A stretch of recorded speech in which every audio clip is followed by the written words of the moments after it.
Segunda-feira, 24 de agosto de 2020, começou a semana se sentindo um boneco de neve catarinense? Pois se anime, que o Segunda Chamada está começando. Eu sou Antônio Tabet, esta morena cheia de ziriguidum, balacobaco e telecoteco ali no quadradinho superior direito da tela é minha amiga Mara Luque. Hoje nós dois recebemos a musa da nova direita, Raquel Sherazade. Não! O DJ e carnavalesco das festas da esquerda festiva, Leonardo Sakamoto, e a ombudsman da Folha de São Paulo, Flávia Lima. Na pauta, o fim da trégua de Bolsonaro, o Big Bang Day, a prisão de Steve Bannon e a eleição americana, a revolta de quem está em isolamento e vê a galera vivendo uma vida normal, e um vereador que dá a receita de como fazer uma mulher pirar. Quer saber como é? Bom, vem comigo depois do... Não, peraí. Antes... Presidente Jair Bolsonaro, o senhor está assistindo? Então eu queria saber só uma coisa, por que a sua esposa Michele recebeu 89 mil reais do Queiroz, hein? Agora sim, vem comigo depois da vinheta.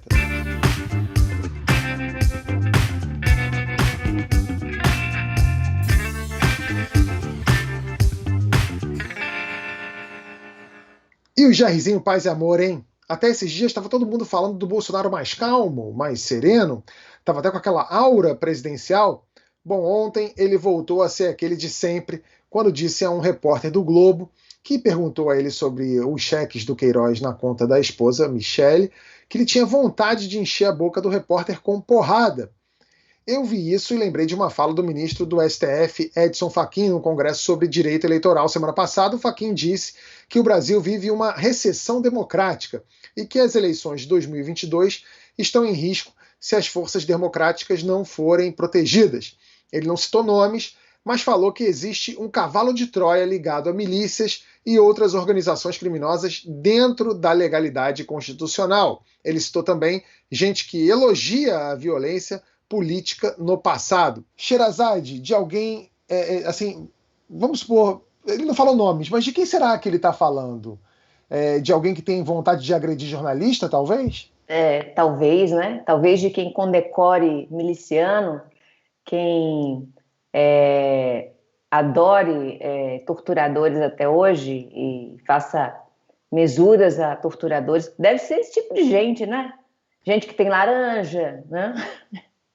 Gente cuja esposa recebe cheques, não sei, não sabe se de quem, não sabe se para quê. Deve ser disso que se refere, né? A esse grupo a que ele se refere. Pode ser, né? O Leonardo, o Fachin não disse nome, mas a fala dele assim, é bastante contundente, né? É bem grave você... É assustador você ouvir isso de um ministro do STF, né? Olha, Tabet, é assustador, mas ao mesmo tempo é duplamente assustador. É assustador porque o ministro do STF falando claramente isso sobre o nosso querido presidente, mas ao mesmo tempo é assustador que isso esteja sendo falado só agora, né? Da mesma forma também, eu discordo um pouco quando falam que ele estava numa toada paz e amor. Ele não estava batendo em jornalista diretamente, ele não estava batendo na nossa categoria diretamente e segurando a onda com relação a outras categorias, mas do resto ele continuava o mesmo Jair de sempre, desbocado, dizendo que era uma mentira que a Amazônia estava pegando fogo, dizendo que ele não tinha nada a ver, nenhuma responsabilidade com relação à questão da política nacional, porque aquela velha mentira dele, que o STF teria dito que estados e municípios eram os responsáveis pela política contra a Covid e ele não, sabe, ele xingando, atacando quem criticava o uso da cloroquina de forma desenfreada.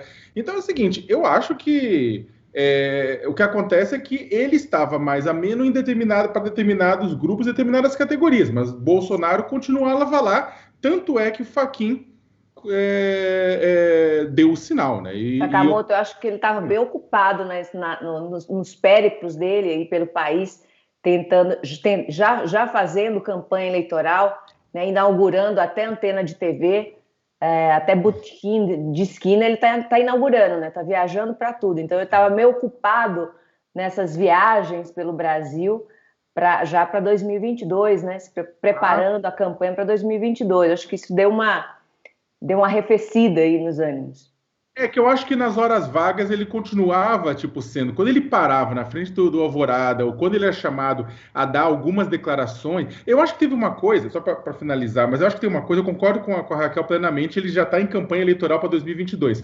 Só que tem uma coisa que é o seguinte: a impressão é que à medida que a popularidade. Ele foi percebendo que a popularidade dele foi aumentando, ele foi ficando mais tranquilo para voltar a bater em determinados grupos que ele tinha baixado um pouco o facho por conta da questão do Queiroz. Só que, em determinados outros temas, como a questão ambiental, como a própria questão da pandemia, ele continuava sendo mesmo um Jair velho de guerra, falando bobagem, como sempre. Acreditou quem quis, né, gente? Acho que é isso, assim. Acreditou nesse Jair Paz e Amor quem queria acreditar, né? Mas acho que foi mais uma torcida.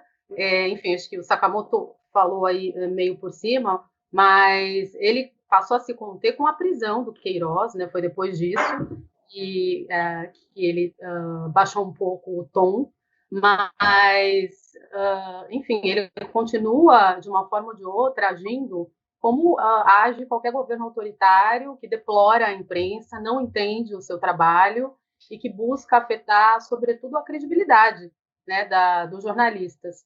Com essa história de avanços e recuos aí que ele faz em maior ou menor intensidade, enfim, essa é uma estratégia que ele usa, né, para dizer que não disse o que ele disse e desacreditar o trabalho da imprensa.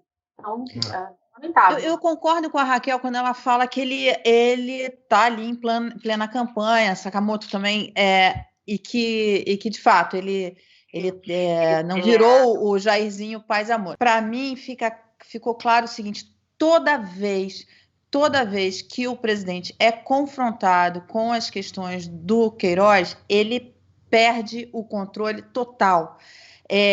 Toda vez que ele é confrontado com alguma investigação, não sei se vocês lembram, ano passado, acho que foi em outubro, ele estava na Arábia Saudita, quando saiu a história do porteiro, do depoimento do porteiro, enfim, ele se descontrolou completamente naquela live. Ele botava o óculos, ele subiu muito o tom. Então, toda vez. A Globo de todos os. Exatamente. Toda vez que ele é confrontado, aí ele não aguenta, ele não segura. Que é muito batom na cueca, né, Mara? Assim, e você percebe que o Bolsonaro ele é muito primário nessas reações dele, né? Se você até pesquisar, você deve achar isso. Naquele cercadinho que ele mantinha ali com os fãs dele, quando chegava alguém e falava assim, qualquer pessoa que chegasse ali e falasse assim, tem um negócio para contar aí pro senhor, presidente, tem um negócio aí, vai vazar um negócio aí amanhã, ele já mudava de postura e falava assim, abre o jogo aí, fala o que é. Ele sabe que deve, né? E aí quando surge alguma coisa assim, relacionado sobretudo à família dele, ele realmente perde as estribeiras. Essa postura autoritária do Bolsonaro constrange todo mundo, né? Constrange a gente, mas também aos liberais e conservadores que não são aliados ao reacionarismo bolsonarista. A Raquel Sherazade aqui, que eu apresentei como musa da nova direita e ela negou desesperadamente, aderiu ao ele não lá na primeira hora, lá em 2018. A gente já falava muito aqui da necessidade da esquerda também encontrar um nome de consenso, mas e essa direita que não é bolsonarista e nem reacionária, ela vai para onde, Flávia? Ela vai apoiar um Dória como o seu substituto, que está com o filme meio queimado, um Moro que era ministro deste Bolsonaro, um Luciano Huck que é um player completamente fora. Pois é, quem é que vai... Ministro cúmplice. O ministro. Pois é, quem é que vai preencher essa lacuna? Porque na semana passada a gente conversava sobre isso aqui, Flávia, sobre esses bolsonaristas arrependidos, e a gente chegou à conclusão, e não sei se vocês concordam, que eles são bolsonaristas arrependidos até a página 3, porque num eventual segundo turno do Bolsonaro com alguém muito do campo da esquerda, esse pessoal vai correr de novo para o Bolsonaro, apesar de tudo. Sim, então, Pablo, eu acho o seguinte, que existem duas ou mais direitas aí. Com relação a essa direita anti-Bolsonaro, eu acho que o que precisa ficar claro é que ser de direita é ser conservador, mas não é necessariamente ser reacionário, né? Há uma direita liberal que admite pontos da agenda progressista, e isso é importante, assim como uma esquerda que aceita alguns pontos da agenda conservadora, né? Muitas vezes sem saber. Então, acho que o importante é que a agenda retrógrada, que é a agenda bolsonarista, não prospere. Né? Essa vontade de retroagir que a gente vê hoje, né, e que é externada aí por meio do machismo, do racismo, ou então do horror, né, à discussão sobre questões como a desigualdade social. Acho que essa agenda é a agenda bolsonarista, é importante que essa agenda não prospere. Né? A vertente radical da direita luta, no fim das contas, contra o processo civilizatório. Né? E é nisso que a direita esclarecida não pode embarcar. É essa parede, né, que tem que ficar aí bem clara entre uma e outra. Agora, quem essa direita vai apoiar? Uma excelente pergunta, não faço a menor ideia. Raquel, você tem alguma sugestão? Tem algum palpite? Gostei muito do ponto que a Flávia tocou sobre diferenças entre direita e reacionarismo. É uma coisa que sempre me incomodou muito. Eu já votei nas esquerdas enquanto adolescente, votei no PT, todo mundo sabe, todas as entrevistas que eu dei, votei no Lula mais de uma vez, me arrependi, me voltei um pouco mais para o pensamento. Na verdade, eu sempre fui uma pessoa de centro, mas me voltei um pouco mais para a direita. Mas Bolsonaro não é direita, bolsonarismo não é direita. Aliás, bolsonarismo nem é um modelo de pensamento. O problema é que o brasileiro, Tabet, o brasileiro comum, ele não entende política. É um universo completamente novo para a maioria de nós. Então, entender política demanda muita coisa, demanda estudo, demanda leitura, demanda debates. Então, eu gostei porque a Flávia resgatou isso e é muito bom poder ter esse espaço para falar. Eu queria falar um pouquinho sobre a diferença entre reacionarismo e a direita, porque o reacionarismo ele surgiu na história como um contraponto do espírito revolucionário. Né? Os reacionários, eles não são conservadores, eles são tão radicais quanto os revolucionários. Os reacionários, eles têm mais em comum com os revolucionários do que com os conservadores. Reacionários é um grupo que é contra-revolucionário, que é antiprogressista por natureza, porque é movido por uma espécie de medo apocalíptico do fim de um paraíso que eles criaram, que eles julgam que eles têm que conservar. O reacionário, ele é um nostálgico, né, por natureza. Ele criou para ele uma espécie de paraíso, um passado mítico, onde tudo estava no seu devido lugar e nada pode sair daquele lugar. É um passado idílico, é um passado idealizado. Então, para um reacionário, é inconcebível qualquer mudança em qualquer campo. Todo progresso é uma ameaça para o reacionário, é uma ameaça a essa suposta paz, a suposta harmonia de que ele é guardião. Né? O reacionário, a gente sabe, é o inimigo da ciência, é o inimigo do iluminismo, é o inimigo das mudanças nas leis, do progresso, das artes, porque ele não está preparado para um mundo diferente daquele mundo que ele conhece, que ele acostumou a viver. Ele é um covarde por excelência, ele se fecha numa concha, né? E como eu falei, é um guardião de um passado que não cabe mais nesse presente. E o revolucionário, não. O revolucionário, ao contrário, ele projeta um paraíso, né, também idílico, para o futuro. Por isso que ele quer destruir tudo que está no presente. Ele quer passar como um trator em cima de tudo que já existe, em cima de todos os pilares que a gente construiu. Ele quer destruir tudo indiscriminadamente, né, para construir ali o seu paraíso na Terra. Então, são visões de mundo que, na minha opinião, são muito, muito perigosas, porque a gente levou décadas, centenas de anos para cristalizar conquistas que foram muito difíceis, como a democracia, como os direitos humanos, o voto universal, o voto das mulheres, a concepção de justiça, a tripartição de poderes, né?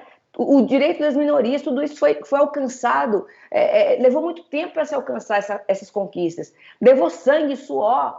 Então, acho que o conservador é aquele que deseja conservar, o próprio nome diz, conservar as grandes conquistas da humanidade, as conquistas históricas, aquelas instituições que têm se provado ao longo dos séculos como benéficas para a sociedade, como pacificadoras da sociedade. Então, o conservador ele não é avesso ao progresso, ele não é avesso às mudanças. Ele opta por fazer essas mudanças de uma forma mais, digamos assim, mais responsável, mais estudada, mais paulatina, né? Então, ele não sai destruindo valores, ele opta pela reforma e não pela destruição total da sociedade e de suas instituições. Então, eu gostaria muito de ter tido esse espaço para colocar meu posicionamento sobre o que é conservadorismo e o que é reacionarismo. Eu fui muitas vezes chamada, apelidada de reacionária, quando, na verdade, esse não é meu pensamento. Maravilha. Agora, aqui, Sakamoto, esse pensamento meio que ficou confuso, né? Assim, a gente fala, o conservador do Brasil hoje em dia é um cara que está dentro desse estereótipo muito ligado também a esse racionalismo, né? Eu acho que tem muito a ver, Tabet, também com as lideranças que acabaram puxando isso. Falar simplesmente que o Brasil é conservador ou o Brasil é progressista é um pouco complicado, porque depende muito da esfera, depende muito do que você está querendo dizer com relação... Depende até da época do ano, né? No carnaval depende de conservador que fica, né?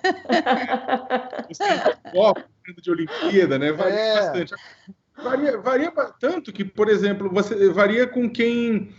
Por exemplo, uma camada da população, principalmente a camada mais pobre, ela é extremamente pragmática. Extremamente pragmática e tem razão de ser, porque uma vez que sistematicamente o Estado deu banana para ela, né, independentemente de ser de esquerda ou ser de direita. Então, quando ela tem uma situação em que ela está sendo beneficiada, em que ela tem recursos, em que ela recebe recursos, como aconteceu no passado com o governo Lula ou agora, ela acaba tendendo a ter uma simpatia, mas essa simpatia ela é pragmática, não é porque a pessoa necessariamente ama tal pessoa, mas é porque ela está sendo beneficiada por determinado processo. Vamos lembrar que o mensalão, em 2006, mesmo com o mensalão em 2006, Lula é reeleito. E as pessoas perguntaram, o povo brasileiro não se importa com corrupção, não importa com... Não tem nada a ver. O povo brasileiro, na base, é pragmático. O que está acontecendo agora, inclusive, com o Bolsonaro. Não dá para dizer que o pessoal uma camada grande da população está indo para o colo do Bolsonaro, aumentando a popularidade dele, pura e simplesmente porque as pessoas concordam com um bando de aberração que ele fala. Mas a maior parte das pessoas é extremamente pragmática com relação a isso. Agora, quem precisa comer não tem tempo de pensar em ideologia política, né, Sakamoto?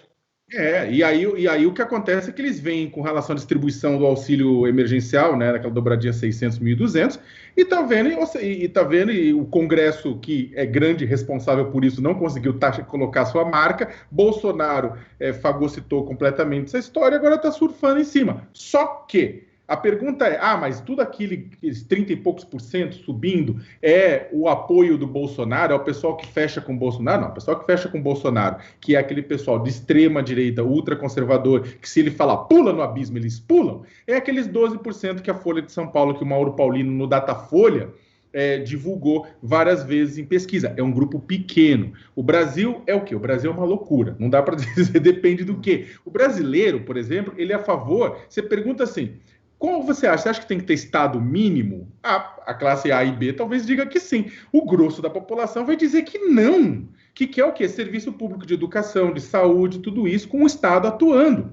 Né? Ao mesmo tempo, você perguntar a questão de aborto, de direito ao aborto, se perguntar outras questões relacionadas, você vai ver que tem outros pontos. Ou seja, depende muito. O brasileiro, ele quer um Estado forte, mas, ao mesmo tempo, ele tem outros posicionamentos. Ou seja, é complicado. Bolsonaro tenta aproveitar dessa complexidade da sociedade brasileira e falar, eu estou guiando o Brasil conservador, ultraconservador, é claro, o que é uma mentira. Mara, a gente estava falando, o Sakamoto está falando aí dessa esquizofrenia que tem no Brasil, que é comum no Brasil. Agora, ela não é só comum nas camadas menos abastadas da população, né? Eu estava até comentando com um amigo meu, eu tenho um grupo de ex-alunos da minha escola aqui, tem muitos bolsonaristas nesse grupo. E são liberais, assim, dizem-se liberais, né? Falam assim, não, eu sou liberal, tem que privatizar tudo, e é meritocracia, e sei lá o quê. Aí quando saiu a notícia do presidente da Argentina fazendo aquela intervenção na TV por assinatura e etc. Aí veio o comentário assim, o Bolsonaro tinha que fazer isso aqui para acabar logo com essa globalista. Eu falei assim, mas cadê teu liberal? Você é liberal até onde, né? Assim, é liberal. E assim, antes de 2018, parecia que ia surgir com força essa direita limpinha, né? Essa direita que com valores liberais de verdade. Mas tem uma galera que se diz limpinha, mas pula do barco para se sujar pelo Bolsonaro, né, Mara? Ô, Tabet, vou complementar um ponto que o Sakamoto falou, vou voltar ali, em relação à popularidade dele, enfim, que as pessoas das classes mais baixas precisam comer, precisam de dinheiro, são pragmáticas e não. Mas não só isso, Sakamoto. Na época do Lula, o mensalão não colou porque a economia bombava. A classe média e o topo da pirâmide também vai apoiar se a economia entrar nos eixos. Quer dizer, é que neste momento o auxílio emergencial vai para a base. Você tem uma crise enorme no emprego que vem de alguns anos e que se aprofunda com essa pandemia, que este governo que o governo Dilma não soube lidar, que o governo Temer também não conseguiu lidar e que este governo também é o grande desafio dele. E por isso as outras classes assim mais abastadas não estão. Mas quando a economia está bombando, quando o pessoal está indo para Disney, o pessoal está lá, está todo mundo com bem-estar ali no alto, nada. Eu lembro que na época do Lula eles chamavam o Lula de Teflon, porque nada colava nele na história do mensalão. Por quê? Porque a economia bombava. E ele era aprovado em todas as classes, mesmo no topo da pirâmide, quer dizer, os bancos, as empresas, os empresários, todo mundo amava o Lula. Por quê? Porque a economia estava bombando. Então, assim, isso que você falou, eu concordo, Sakamoto, mas eu acho que não é uma questão só das classes menos favorecidas, não, que são pragmáticas. É todo mundo. É todo mundo. É que agora... Oi? A gente tem que eu concordo contigo. Desculpa. Eu concordo contigo. Eu não acho que não é só da classe mais pobre, não. E concordo plenamente. A economia em 2006 estava surfando, é claro, estava deslanchando, e é claro que o pessoal foi pragmático. É que o que eu quis dizer é que a primeira classe a sentir esse processo é quem depende mais do Estado do que outras classes, né? Flávia, o que você fala? Não, com relação ao pragmatismo, só um detalhe aí, que a Mara lembrou, né, do topo pragmático lá atrás, com Lula, o topo da pirâmide, mas o topo da pirâmide foi bastante pragmático, elegendo o Bolsonaro. Exatamente. Esse pragmatismo existe para todo mundo e ele, inclusive, é recente. Com a eleição do Bolsonaro e as promessas do Estado, de reforma tributária, enfim, que o topo embaixou... Do choque liberal, né? Do choque liberal, exatamente. Então, o topo foi super pragmático lá na eleição, e agora a coisa se inverteu por conta do auxílio emergencial. O pragmatismo agora é das classes mais baixas. Eu não sei como é que as pessoas caíram nesse conto do liberalismo do Bolsonaro, porque o Bolsonaro nunca foi um liberal, né? Eu não sei se vocês se lembram, mas um homem que fez fortuna na política, sem nunca ter passado pela iniciativa privada, por exemplo, sem nunca ter comprovado o próprio mérito, nunca foi um estatal, um liberal é um estatista, né? Um homem que usou da política, usou seu sobrenome, usou 30 anos da política para fazer da própria política uma espécie de feudo familiar, né? Um trem da alegria, empregando os filhos, parentes, amigos, milicianos amigos. Nunca pode ser um defensor legítimo da meritocracia, do liberalismo. Passa de um patrimonialista que trata a coisa pública como se privada fosse. Eu não esqueço de uma entrevista onde ele diz que o repórter questiona o que ele está fazendo com o dinheiro do auxílio, já que ele tem moradia em Brasília. Ele fala, eu uso para comer gente, né? Então, isso não é um liberal. Eu acho que o Bolsonaro e o bolsonarismo, esse movimento bolsonarismo, é um movimento de gente ressentida, gente que se traveste de qualquer coisa para poder alcançar os objetivos políticos. Muitas pautas, enquanto o Bolsonaro foi deputado federal, muitas pautas ele votou com a esquerda. Ele se disse contra a corrupção, mas ele esconde os laranjas, esconde rachadinhas, esconde suspeita de lavagem de dinheiro em fábrica de chocolate, que envolve a família dele. Se disse contra a velha política, mas viveu 30 anos dessa velha política, se beneficiando dela e beneficiando toda a família dessa velha política. Agora se aliou aos ficha suja, ex-presidiário, inclusive o Roberto Jefferson, né, para conseguir o que quer. Então, esse homem é tipo um camaleão. Ô, Raquel, e você colocou bem, o histórico de votação dele não é o histórico de alguém alinhado. Ele foi pragmático, ele foi buscar o Guedes e veio com esse discurso de posto Ipiranga e tal, porque era o que ele contava em viabilizar. E, enfim, a candidatura dele. Agora, o histórico dele votação, a votação da reforma da Previdência, ele era contra a reforma da Previdência. Eu me lembro da greve dos caminhoneiros, Luque. Você lembra da greve dos caminhoneiros? Era contra a reforma da Previdência, levantou todo aquele movimento contra o ex-presidente Temer. Eu lembro que ele me criticou, ele acabou comigo, juntou todo aquele gabinete do ódio, porque eu fiz uma crítica à greve dos caminhoneiros. Ele juntou todo aquele gabinete do ódio, veio um monte de gente reacionária, louca, aqueles bolsonaristas para cima de mim, sabe? A reforma da Previdência que foi aprovada agora, esse governo deve mais ao governo Temer do que ao Bolsonaro, porque o presidente Bolsonaro atrapalhou mais o andamento da reforma da Previdência do que a oposição. Era muito mais leve do que essa reforma que foi aprovada agora. Era menos injusta do que a reforma aprovada agora. Exatamente. Ele sempre parecia um sindicalista votando, né? Um sindicalista dos militares. E ele exatamente, o corporativismo. Nunca passou disso. É isso. Steve Bannon, ex-estrategista de campanha e conselheiro de Donald Trump na Casa Branca, foi preso acusado de desviar dinheiro de uma campanha para a construção do muro na fronteira dos Estados Unidos com o México. Ele pagou fiança de $5 milhões e foi solto no mesmo dia, mas pode pegar até 20 anos de cadeia. O Bannon foi diretor do Breitbart News, site que dissemina teorias conspiratórias, e comandou a Cambridge Analytica, aquela empresa, lembra, que coletava dados dos usuários do Facebook para encaminhar mensagens políticas personalizadas? Pois é, o Bannon também é líder do movimento ultraconservador chamado The Movement. E adivinha quem foi o escolhido para ser o embaixador do grupo na América Latina?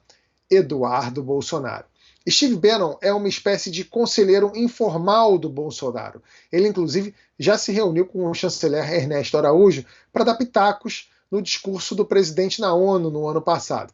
Em 2018, numa conversa com um jornalista da Bloomberg, o Steve Bannon disse que a verdadeira oposição é a mídia e, para combatê-la, o negócio é, entre aspas, flood the zone with shit, que quer dizer inundar a área de merda. Usar, basicamente, a desinformação. Raquel, é um método que tem se provado eficiente? Muito eficiente. A prova disso é a eleição do Bolsonaro, né? Uma eleição em cima de fake news, completamente em cima de fake news. O Bannon, inclusive, foi, né, por muito tempo, conselheiro pré-eleitoral do Bolsonaro. O Bannon nomeou, né, como você bem lembrou aí, o Eduardo Bolsonaro como o representante da alt-right, né, da direita alternativa, que na verdade americana, que na verdade é a direita ultra-reacionária, a extrema-direita ultra-reacionária americana, que eles chamam de alt-right, de direita alternativa, de alternativa não tem nada.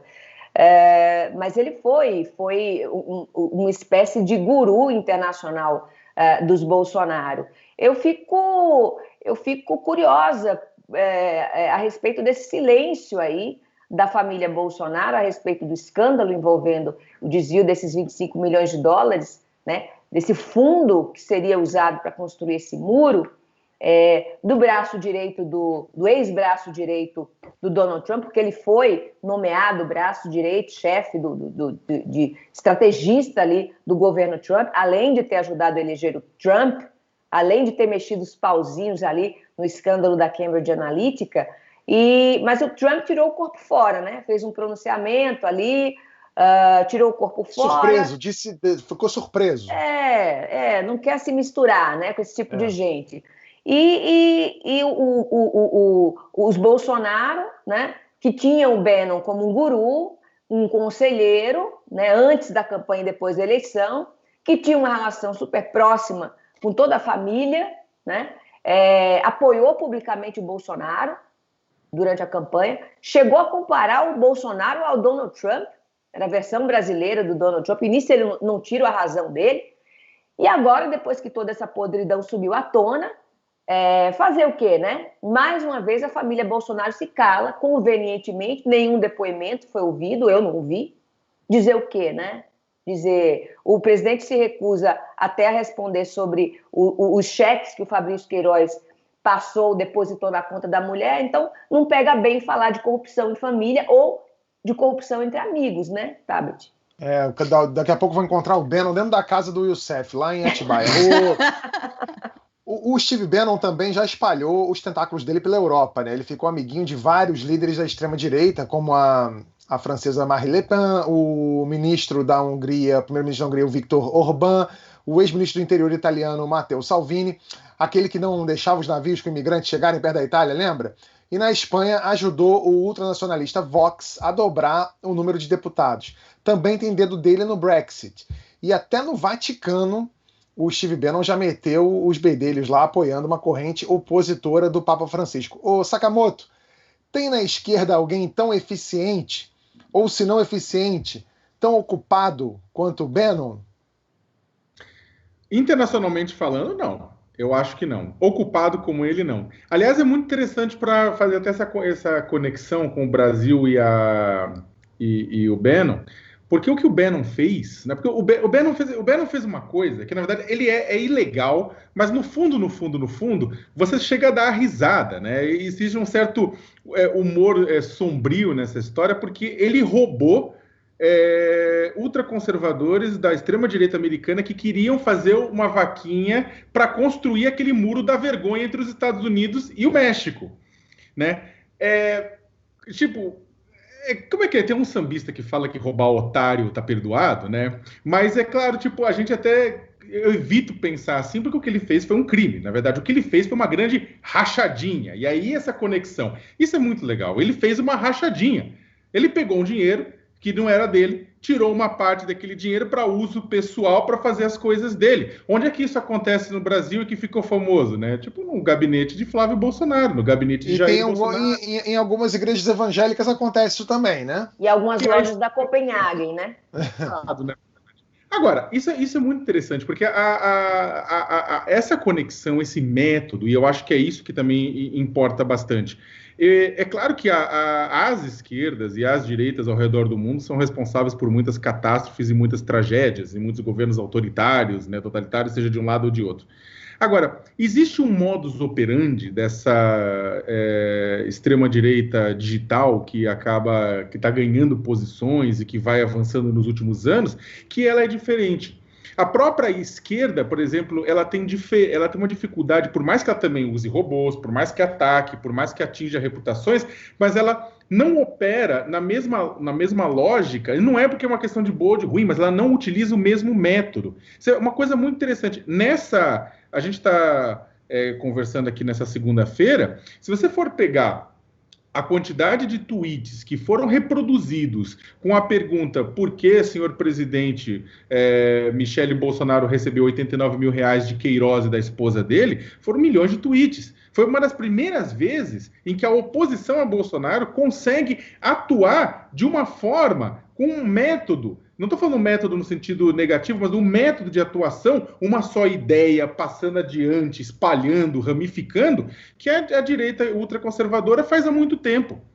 Você acha que existe realmente uma oposição política ao Bolsonaro? Eu não vejo atuação de partido político isoladamente. Eu acho que a grande oposição ao Bolsonaro é a própria imprensa. Tem sido a própria imprensa.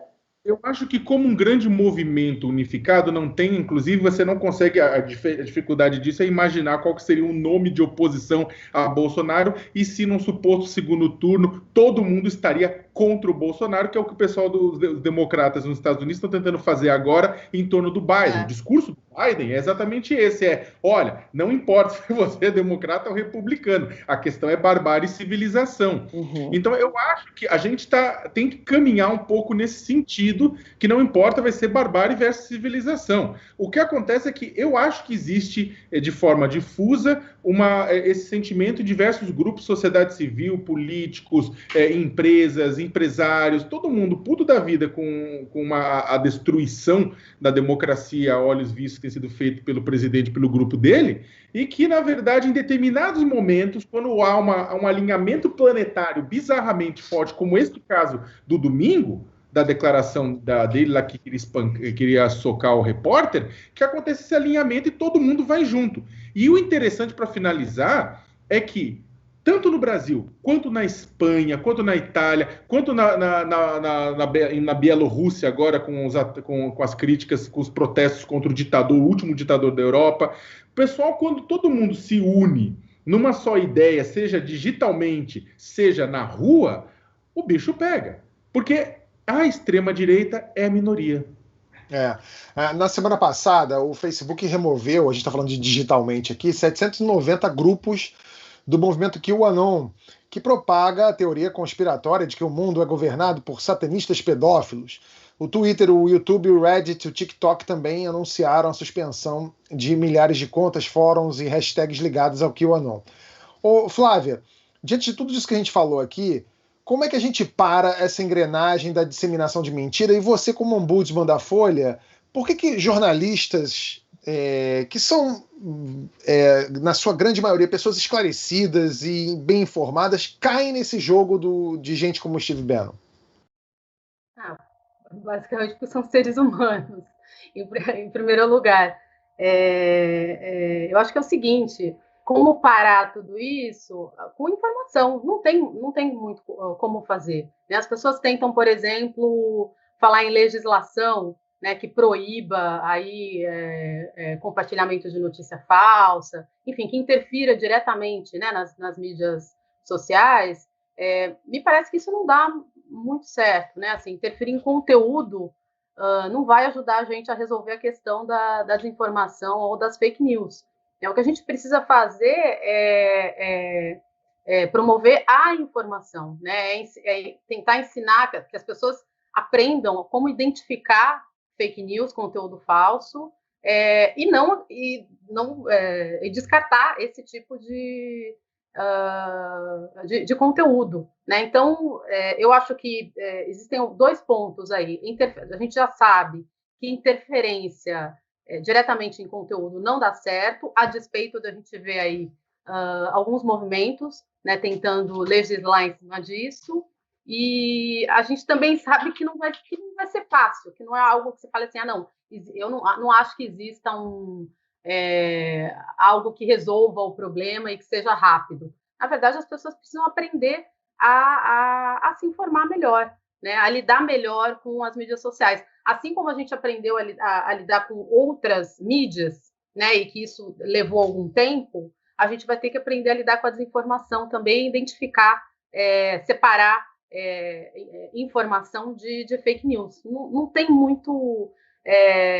não tem mágica aí, tá, Betty? Infelizmente. É uma coisa que vai demorar. Paulo Guedes prometeu lançar um pacote econômico e social nesta terça-feira, que foi uma surpresa porque ele não costuma prometer nada. Enfim,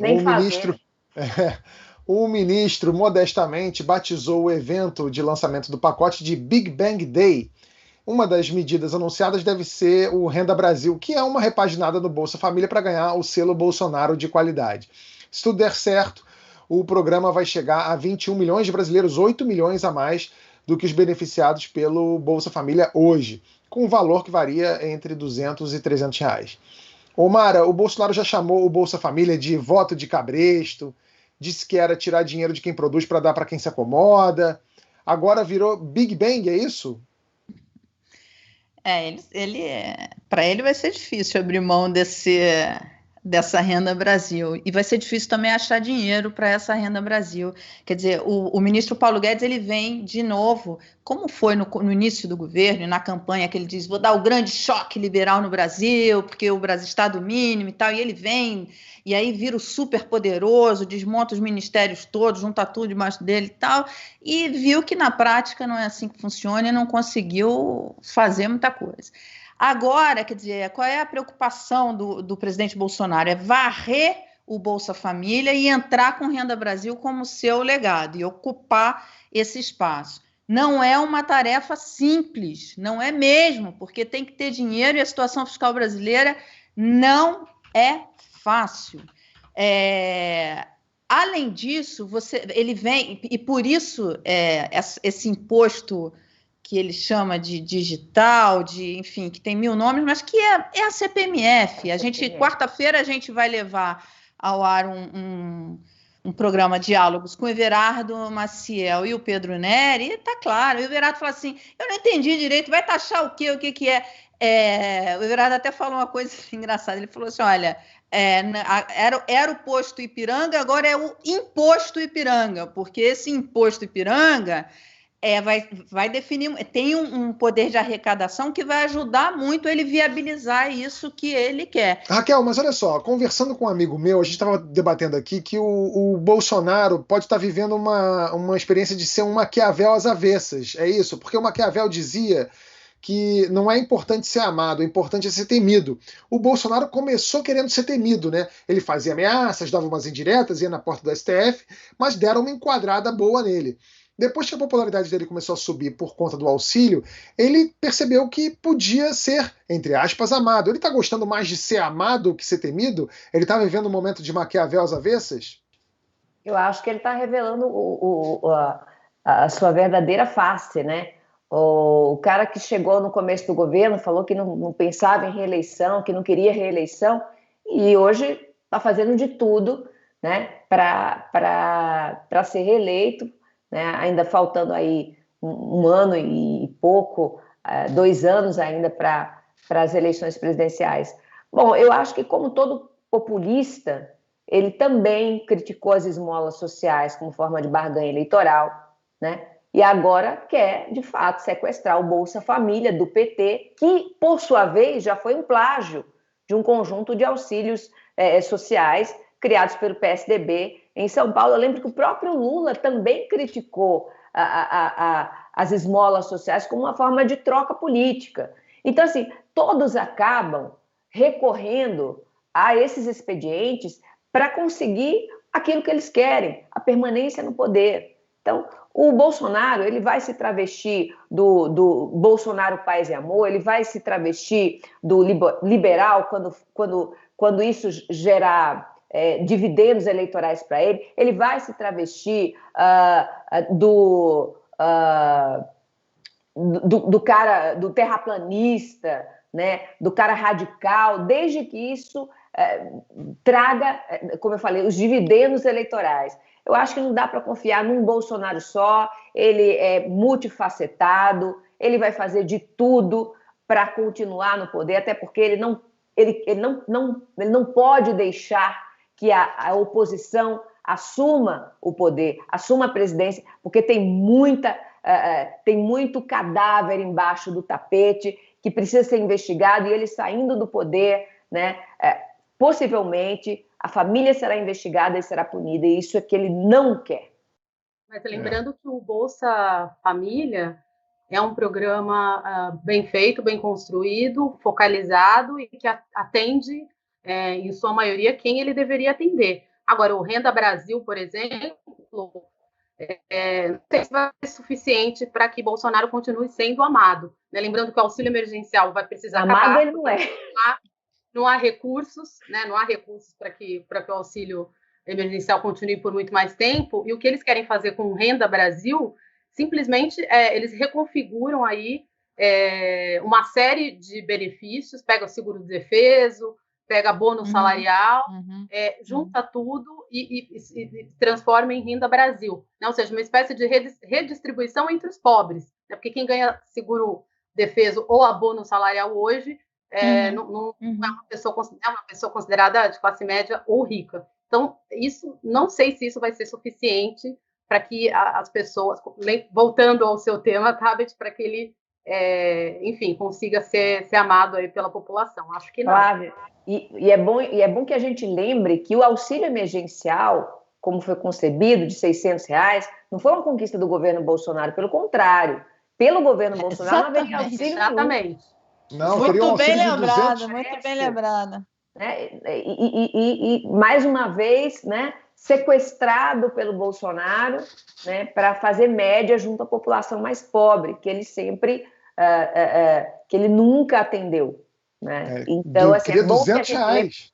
Falta muita informação, né, Tabet? A gente estava falando sobre fake news. Por que as fake news imperam? Imperam porque as pessoas não se informam. As pessoas, no máximo, elas leem uma manchete só.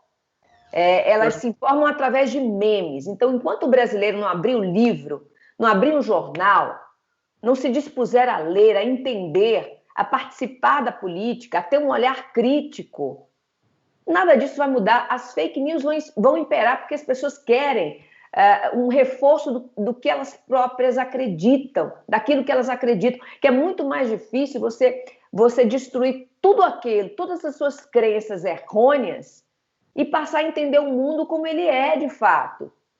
Né? É muito mais difícil para você dar o braço a torcer e dizer assim, poxa, eu me enganei, de fato eu me enganei, como é que é isso aqui mesmo? Deixa eu entender direito, deixa eu ler, né? Deixa eu me informar. Não, então é mais fácil você ouvir o meme, você seguir a fake news, porque ela diz exatamente aquilo que você acredita. Ela diz que a Terra é plana, ela diz que a hidroxicloroquina vai curar a Covid-19, ela diz isso, a fake news diz o que você quer ouvir. E a imprensa não diz o que você quer ouvir. A imprensa diz o que você precisa ouvir. Então, por isso essa ofensiva contra a imprensa. E eu acho assim, vou fazer uma meia-culpa aqui em nome dos meus colegas jornalistas. Eu acho que a gente tem um defeito muito grande, uma arrogância em reconhecer os próprios erros. A própria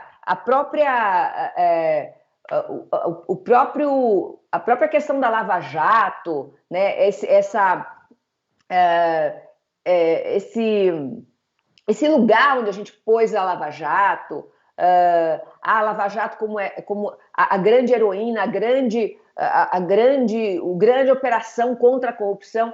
A gente tem mecanismos contra a corrupção dentro do direito brasileiro. Não é a Lava Jato que começou a combater corrupção.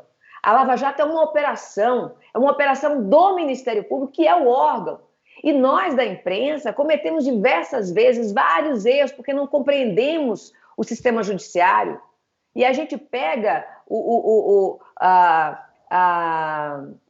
desculpa, me esqueci aqui do nome. A gente pega a informação institucional vinda dos órgãos, seja do judiciário, seja do Ministério Público, e a gente não lê decisão judicial, a gente não entende decisão judicial. Eu cansei de ter que ler, às vezes, e corrigir na hora, que o Ministério Público mandou prender, que a Operação Lava Jato mandou prender. Operação Lava Jato não manda prender, Ministério Público não manda prender, promotor de justiça não manda prender, promotor pede, justiça é quem faz, é quem manda prender, é quem prende de fato, entendeu? Então a gente tem que fazer uma meia-culpa e dizer, nós não lemos também, nós passamos adiante informações sem checar, nós não entendemos o sistema judiciário. E é por isso que há tanta confusão, é por isso que a gente elegeu um ministro, um juiz, como um grande bastião anticorrupção. Na verdade, um juiz que se aliou ao candidato,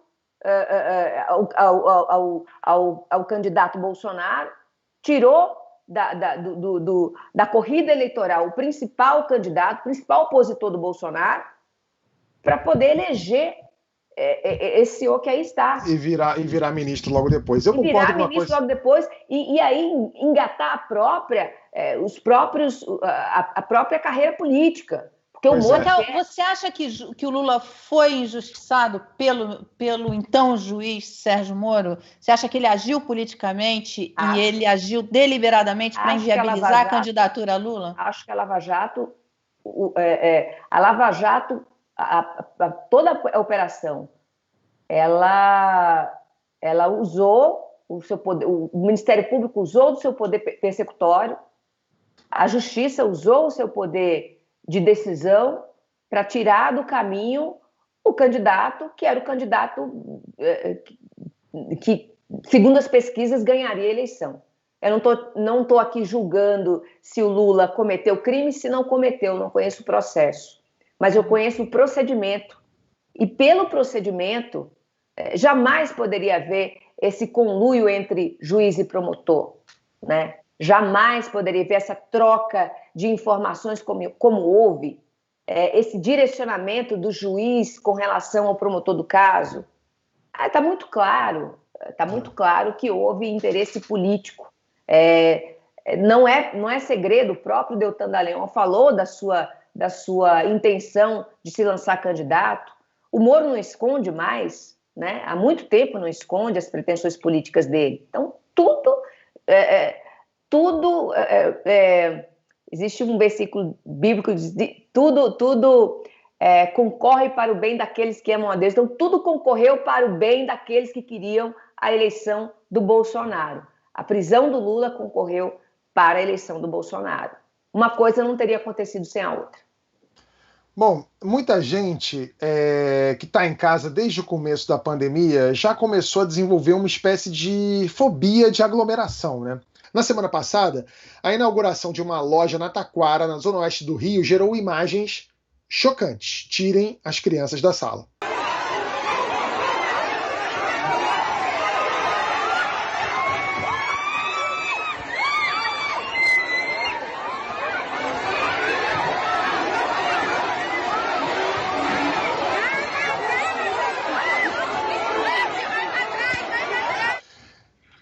E o pior é que isso aí não é exceção, não. A gente já cansou de ver vídeo de aglomeração em porta de bar, de restaurante. E aí quem está em casa, interagindo só com o entregador de pizza, sente aquela sensação incômoda de estar fazendo papel de palhaço, né? Queria saber de vocês aqui, quem ainda insiste no isolamento e quem já desencanou um pouquinho e voltou para as atividades de rotina na rua. Mara, eu vou começar por você e você pode ser sincera, tá? Eu prometo que não vou te julgar. Só uma partezinha, esse vídeo aí é muito curioso, porque as pessoas estão tão próximas, tão coladas, e está todo mundo de máscara, mas a máscara num ambiente assim não adianta nada, né? Só impede que a pessoa escarre diretamente na sua goela, mas o resto tá tudo ali, né? É que nem a pessoa que come pra caramba e acha que o problema da azia foi a azeitona da empada. Exatamente. Fala aí, Mara, você já tá saindo de casa, né, Mara? Você já tá... Eu tô correndo, eu voltei a jogar tênis e voltei a correr. O exercício físico faz muita falta para mim. Eu tomo uma medicação de prevenção ao câncer de mama, porque eu tenho um risco muito alto, então, e eu tenho que fazer exercício diariamente e muito exercício. Isso foi a grande falta que eu senti na quarentena, porque fazer exercício em casa não é a mesma coisa. Então, eu voltei a correr, a jogar tênis. Aqui em São Paulo você já pode voltar à academia, ainda não tomei coragem, vamos ver se eu consigo tomar coragem, tem uns protocolos e tal, eu ainda não consegui tomar coragem, mas voltei a correr, mas só isso.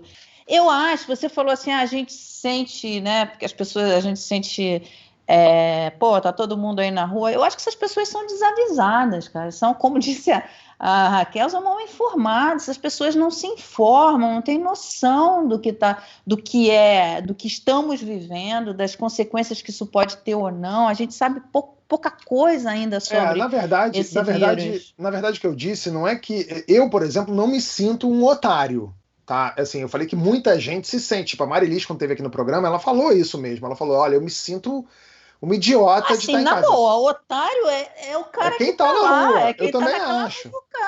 Eu também acho. Mas tem muita gente que se sente assim, Flávia, você tem saído? Como é que você tá? Você tá saindo de casa ou você tá naquele esquema trancafiada? Aquele esquema trancafiada. Eu saio para ir ao mercado, eu faço mercado para os meus pais também, para minha sogra, mas é isso. Tive que ir uma vez à Folha em 4 meses e fiquei com muito, muito medo, porque não gostaria de ter saído de casa. né? Mas o que eu acho é que, psicologicamente, as pessoas estão cansadas, estão frustradas, né? E aí porque o que aconteceu? Acho que elas se comprometeram a abrir mão do curto prazo, do presente, desde que elas vissem alguma luz no fim do túnel. Mas aí, aos poucos, elas vão se dando conta de que não há prazo para o isolamento acabar, porque não há vacina, né? E aí vão fazendo as suas próprias flexibilizações. Eu não gosto de julgar ninguém, mas eu acho que é preciso cuidado, né? Porque antes o esforço era para se manter em isolamento para achatar a curva, né? Que era o que a gente dizia. Ou seja, reduzir as filas nos hospitais e permitir que todo mundo tivesse acesso a tratamento, né?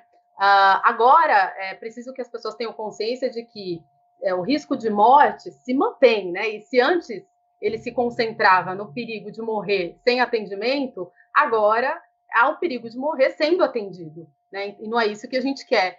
Então, eu permaneço com muito medo ainda e não saio de casa, infelizmente, nem para correr. Eu deveria, mas não saio. Ô, Raquel, você como é que tá? Porque eu, por exemplo, estava até conversando com um amigo meu outro dia, cinema é um negócio que eu vou demorar um tempo para voltar a frequentar. Restaurante, por exemplo, eu não tenho ido. Eu tenho saído para fazer exercício físico e eventualmente fazer compras, alguma coisa assim, mas também estou trancafiadinho. Como é que você tá? Olha, Tabet, eu não posso fazer isolamento total, né? Isolamento mesmo. Faço um distanciamento na medida do possível, porque eu tenho que trabalhar todos os dias. Eu apresento um programa ao vivo e eu tenho que estar no meio de uma redação, tenho que gravar off, eu tenho que entrar ao vivo sem máscara, enfim. Nesse ponto, o meu isolamento está furado, né? Mas eu não faço absolutamente mais nada. No começo da pandemia, eu ainda saía para fazer compras no supermercado. Não faço mais, eu não desço no prédio, eu não vou à academia, eu não vou a parque, eu não ando, eu não caminho, eu não saio de casa, eu peço tudo pelo Rappi, isso não é propaganda, mas eu peço tudo pela internet, vivo comprando aqui, virei a louca do e-commerce, tenho que ficar bem longe do computador. Estou comprando tudo remotamente, tentando fazer tudo remotamente. Voltei a usar o telefone, odeio falar no telefone, odeio o grupo de WhatsApp, odeio com toda a força do meu ser. Mas, infelizmente, diante da pandemia, eu fui obrigada a entrar em contato seja com os meus familiares, minhas irmãs, a gente fez um grupo de WhatsApp, meus amigos, então é uma forma de eu entrar em contato com as pessoas, porque eu sinto muita falta das pessoas. Eu sinto muita falta do cinema, como você falou. Eu sou muito positiva, daqui a alguns meses eu quero pensar que vamos ter uma vacina ou vamos ter mais de uma vacina. Então é preciso saber esperar. Dar tempo ao tempo, não se desesperar, não achar que o mundo vai acabar amanhã, então vamos fazer tudo, vamos fazer festa, vamos fazer rave, vamos fazer live, e juntar a galera na live, né? Porque eu acho que assim, se você perdeu o emprego, tem como recuperar, né? Se você fechou seu negócio, tem como reabrir, né? Se você está longe dos seus familiares, você vai reencontrar cada um deles. Raquel, você estava falando aí desse egoísmo, né, das pessoas, mas, Leonardo, tem um outro egoísmo agora que está chegando na minha vida, não sei se está chegando na sua ou na de vocês, que é das pessoas que acostumaram-se com esse trabalho remoto e agora qualquer horário é horário de reunião, né? Então, assim, antigamente eu tinha minha vida, eu tinha minhas coisas que eu fazia em casa, e assim, quando você está em casa, as pessoas meio que respeitavam esse teu tempo em casa, né? Falavam assim, não, pô, ele saiu agora da reunião, ele foi para casa, ele não vai vir... Agora as pessoas têm assim, que horas é a tua reunião, o seu call, o seu Zoom com a empresa? É tipo 6 horas. Tá aí o próximo, que horas é? É 8. E de 6h30 às 7h10 você vai fazer o quê? Não, eu ia, sei lá, eu ia ao banheiro, eu ia olhar pro teto, eu ia respirar. Não, vamos fazer um callzinho de meia hora? Então tá tudo assim também, né? Como é que tá a tua vida, Sakamoto? Você tá conseguindo equilibrar essas coisas? Então, foi até engraçado, eu tinha entrevistado um ministro do Tribunal Superior do Trabalho dia desse, e ele estava falando uma coisa, e falou, em algum momento a gente vai ter que fazer uma discussão sobre o direito à desconexão. Porque o que acontece é que no meio da pandemia, com o home office, a gente acaba esquecendo disso. É claro que o home office trouxe coisas, trouxe algumas vantagens para quem mora longe, para quem tem que cuidar, para quem precisa ficar em casa, uma série de outras razões, mas também ele fez com que alguns empregadores não soubessem dos seus limites. Porque teletrabalho tem limite, tem jornada. Você trabalha uma quantidade de horas X por dia. Não significa que você pode pedir tal horário, qualquer coisa, tal horário para o funcionário seu. De certa forma, a classe média está sofrendo e sentindo um pouco o que determinadas trabalhadoras empregadas domésticas sentiram toda a vida com seus patrões batendo na porta do quarto delas, lá pelas 9 horas da noite, 10 horas da noite, pedindo para ela esquentar a comida deles, apesar de estar fora do horário de trabalho delas já. Eu acho que isso aqui tudo vai levar a gente a fazer uma grande reflexão sobre o trabalho. O próprio home office, as pessoas estão falando, nossa, aumentou a produtividade. Claro que aumentou, as pessoas não estão podendo sair de casa, ficam em casa o tempo inteiro. É claro que o pessoal vai trabalhar mais. E quando puder voltar a ir para bar, para boteco, para academia, quando puder voltar a ter uma vida normal de novo, vai ser, o cara vai falar assim, que é isso? Tá no bar? Como assim você não tá na frente do notebook com Wi-Fi? Agora, só para finalizar, eu acho só que é o seguinte, eu entendo que existe um grupo de pessoas, sobre a pergunta que você tinha feito antes, que tem uma certa, é claro, um certo egoísmo, uma certa inconsciente neste momento de dificuldade. Agora, também tem múltiplos fatores, né, de ver aquela multidão lá, ou várias outras multidões. Tem gente que é inconsequente, tem gente que é egoísta, tem gente que é. Tem gente que começou seguindo e cansou, tem gente que começou seguindo e cansou, como a Flávia falou. Tem gente que acreditou no presidente, tem gente que acreditou no presidente. Claro, ele é um fator e um vetor disso aí. Agora, tem gente que sabe que isso tudo é arriscado, mas não tem outro jeito e vai para a luta. Tem gente que não conseguiu o auxílio emergencial, tem gente que o auxílio emergencial é insuficiente para tocar a vida, então acaba indo para a luta. A gente que é classe média alta tem até um colchão de proteção maior, né? Agora, tem muita gente que não tem e acaba tendo que ir para a rua mesmo. Então, eu acho que tem múltiplos fatores, né? Mas assim, como a gente estava falando de uma inauguração de loja, não é exatamente o povo que estava trabalhando na loja, né? Não, mas aí entra naquele grupo de que tem um grupo de pessoas que simplesmente cansou disso por conta do que foi falado. Existe uma falta não de previsão, mas tudo bem, a gente está indo para onde? Né? E isso o governo não dá. Se o governo fizesse, que nem o governo da Nova Zelândia, né, que nem a ministra da Nova Zelândia, chegar e abrir o jogo, olha, a situação é essa, vamos precisar fazer isso em tal momento, forte, fecha, anda. O que acontece? O governo jogou com a barriga, você tem um governo central que cagou e andou para uma política nacional de trancamento ou não, e aí agora a pandemia segue numa questão meio morna, mas matando pra cacete, sabe? Aquele platô maluco durante um bom tempo. E o que vai fazer com isso? As pessoas chegam uma hora e falam assim, puta, se a vida for inteira até o final dos tempos assim, eu vou seguir minha vida, né? A gente não tem nem ministro sequer planejamento, Sakamoto. Olha só, deixa eu falar para o programa de hoje voou, porque a gente teve assunto, todo mundo falou super bem aqui, então vou falar a última coisinha antes de encerrar a primeira parte do programa. E a pergunta eu vou deixar para a Flávia, porque eu quero ver o que ela vai me responder. Você sabe como é que enlouquece uma mulher, Sakamoto? Eu vou te dizer aqui. O Sargento Santana, policial militar e vereador do PTB em Canoas, no Rio Grande do Sul, sabe muito bem, mas não de um jeito exatamente bom. Olha como uma mensagem de amor daquelas para ganhar pontos com a esposa se virou contra ele. Roda o VT aí, Bia. Quero agradecer a todos, de novo eu quero agradecer a mulher da minha vida, que quero dedicar essa live de hoje para ti, Rose Pedroso. Quero dizer que eu te amo muito e pode ter certeza que eu sempre... Falei quê? Kellen Pedroso. Barbaridade. Agora ela vai me matar. Kellen Pedroso é o nome da mulher dele. E a Rose Pedroso é o nome de quem? Da ex. Flávia, se fosse com você, o tempo fecharia ou você perdoaria de uma boa, assim? Que ato falho. Eu vou fazer, eu acho que vai fazer o quê? Tem que perdoar, acontece, né? Tavete, mas tem um caso pior. Uma vez entrevistando Poderia ser pior, exatamente, Mara. Entrevistando um private bank, ele contando de um cliente que entrou como estagiário numa empresa, casou com a mulher e tal, e aí no meio do caminho se separou da mulher, já era diretor, separou da mulher, virou presidente, casou com outra e tal, e morreu. E quando morreu, descobriu que ele não, no plano de previdência dele, a beneficiária era a ex, não era a nova. E o plano foi e pagou a ex, não a nova. Você imagina, isso é muito pior, tá, Beth? É verdade. Esse vai ser atual.